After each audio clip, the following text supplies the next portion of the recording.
Hi friends, today வந்துட்டு பார்த்தீங்கன்னா எல்லாருக்குமே ரொம்பவே ஃபேவரட்டான பிடிச்ச டிஷ் தாங்க செய்ய போகிறோம். கல்யாண வீட்டு காரக்குழம்பு. ஸோ மண்டபத்தில் செய்கிற அதே டேஸ்ட்லேயே வீட்டில் நம்ம எப்படி செய்யறதுன்னு பார்க்கலாம் வாங்க.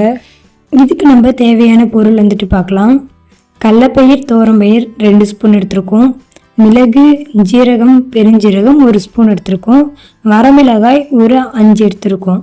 3 மீடியம் சைஸ் வெங்காயம் எடுத்திருக்கோம். 3 மீடியம் சைஸ் தக்காளி எடுத்திருக்கோம். தேங்காய் துருவல் 2 மூலி எடுத்திருக்கோம். சின்ன வெங்காயம் ஒரு 3 கைப்பிடி அளவு எடுத்திருக்கோம். தக்காளி வந்துட்டு பார்த்திங்கன்னா 2 தக்காளி நல்லா பொடியாக கட் பண்ணி எடுத்திருக்கோம். எண்ணெய் வந்துட்டு பார்த்திங்கன்னா நல்லெண்ணெய் தான் எடுத்திருக்கோம். ஒரு கப்பு ஃபுல்லாக எடுத்திருக்கோம். இதுக்கு நம்ம சின்ன கத்திரிக்காய் தான் யூஸ் பண்ணியிருக்கோம். ஸோ முழுசாக கட் பண்ணியிருக்கோம் 4 பக்கமாக. புளி வந்துட்டு பார்த்திங்கன்னா ஒரு நெல்லிக்காய் சைஸ் அளவு புளியை வந்து ஊற வச்சு எடுத்திருக்கோம். மொச்சக்கொட்டை வந்துட்டு பார்த்திங்கன்னா நல்ல சூடான தண்ணியில் போட்டு 1 கப் அளவு வந்து போட்டு ஊற வச்சுருக்கோம். ஸோ மொச்சக்கொட்டையை நீங்களும் வந்து சூடான தண்ணியில் ஊற வச்சிங்கன்னா ஒரு 2 மணி நேரத்தில் வந்துட்டு பார்த்திங்கன்னா நல்லாவே ஊறிடும். ஃபஸ்ட்டு வந்துட்டு பார்த்திங்கன்னா துவரம்பயிர், கடலைப்பயிர் இதை வந்துட்டு பொறுமையாக லோ ஃப்ளேமில் வச்சு லைட்டாக வதக்கி விட்டுக்கலாம். துவரம்பயிர் வதங்கினதுக்கப்புறம் மிளகு, ஜீரகம், பெருஞ்சீரகம் இதை வதக்கி எடுத்துக்கலாம். அப்புறம் வந்துட்டு பார்த்திங்கன்னா அதே பேன்லேயே தேங்காவை வதக்கி எடுத்துக்கலாம். பச்சை அதில் இல்லாத மாதிரி கொஞ்சம் ட்ரையாக ஆக்கி வதக்கி எடுத்து வச்சுக்கலாம். மல்லி 4 ஸ்பூன் எடுத்துருக்கோம். கருவேப்பிலை கொஞ்சமாக, அப்புறம் மிளகாய் இதை 3த்தையும் வதக்கி ஃபஸ்ட்டு மிக்ஸி ஜாரில் போட்டு குறைன்னு அரைச்சிக்கலாம். அப்புறம் வந்துட்டு பார்த்திங்கன்னா மீதி இருக்கிற எல்லா இன்க்ரீடியண்ட்டையும் போட்டு அரைச்சிக்கலாம். ஸோ இந்த மாதிரி அரைக்கிறப்ப நல்லாவே உங்களுக்கு வந்து மிக்சியில் நல்லா அரைப்படும். எல்லாத்தையுமே ஒன்றா கொட்டி அரைச்சா திப்பியாக இருக்கிற மாதிரி இருக்கும். ஸோ அதனால் 3த்தையும் ஃபஸ்ட்டு அரைச்சிட்டு அதுக்கப்புறம் மீதி இருக்க பொருள் எல்லாத்தையுமே போட்டு அரைச்சிக்கலாம். அப்புறம் வந்துட்டு பார்த்திங்கன்னா கட் பண்ணி வச்சுருக்க வெங்காயம், தக்காளியை நல்லா வதக்கிக்கலாம். வதக்கிட்டு நல்லா வதங்கினதுக்கப்புறம் மிக்ஸி ஜாரில் போட்டு அரைச்சி எடுத்துக்கலாம். இது கூடவே தேங்காயும் போட்டு அரைச்சி எடுத்துக்கலாம். இந்த மாதிரி ஃபைன் பேஸ்ட்டாக அரைச்சி தனியாக எடுத்து வச்சுக்கலாம்.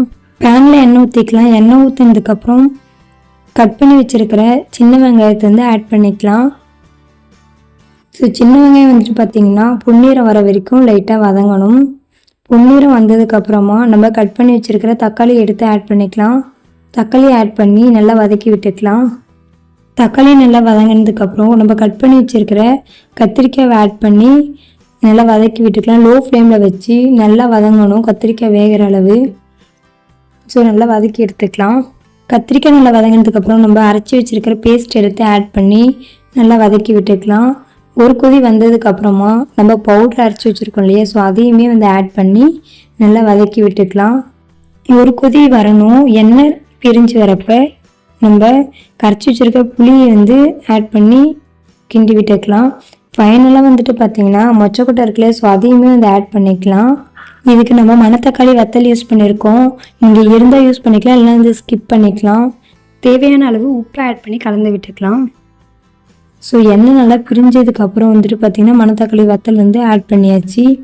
ஸோ இன்னுமே வந்துட்டு பார்த்திங்கன்னா லோ ஃப்ளேமில் வச்சு நல்லா கட்டியாகிற வரையும் கொதிச்சுட்டே இருக்கணும். கொதிக்க விடணும். நல்லா நமக்கே பார்க்குறப்ப நல்லா தெரியுது, நல்லா கட்டி ஆகுது. ஸோ மண்டபத்தில் கிடைக்கிற அதே டேஸ்ட்லேயே வந்துட்டு பார்த்திங்கன்னா நம்ம வந்து வீட்டில் வந்து ட்ரை பண்ணியிருக்கோம். ஸோ இது வந்து உங்கள் ஃப்ரெண்ட்ஸ் அண்ட் ஃபேமிலிக்கு ஷேர் பண்ணுங்கள். வீடியோ கண்டிப்பாக உங்களுக்கு ரொம்பவே யூஸ்ஃபுல்லாக இருக்கும்னு நான் நினைக்கிறேன். கண்டிப்பாக லைக் பண்ண மறந்துடாதீங்க. உங்கள் ஃப்ரெண்ட்ஸ் அண்ட் ஃபேமிலிக்கு ஷேர் பண்ணுங்கள். ஸோ மண்டபத்தில் சாப்பிட்ற அதே டேஸ்ட்லேயே நம்ம வீட்டில் இருந்து ட்ரை பண்ணியிருக்கோம். ஸோ நீங்களும் கண்டிப்பாக எல்லாருமே ட்ரை பண்ணி பாருங்கள். ட்ரை பண்ணிவிட்டு எப்படி இருக்குன்னு சொல்லிட்டு கண்டிப்பாக கமெண்ட் பாக்ஸில் கமெண்ட் பண்ணுங்கள். இந்த வீடியோ பிடிச்சிருந்தா லைக் பண்ணுங்கள், அண்ட் ரொம்ப பிடிச்சிருந்தா ஷேர் பண்ணுங்கள். மறக்காம நம்ம சேனலுக்கு சப்ஸ்கிரைப் பண்ணுங்கள். தேங்க்ஸ் ஃபார் வாட்சிங்.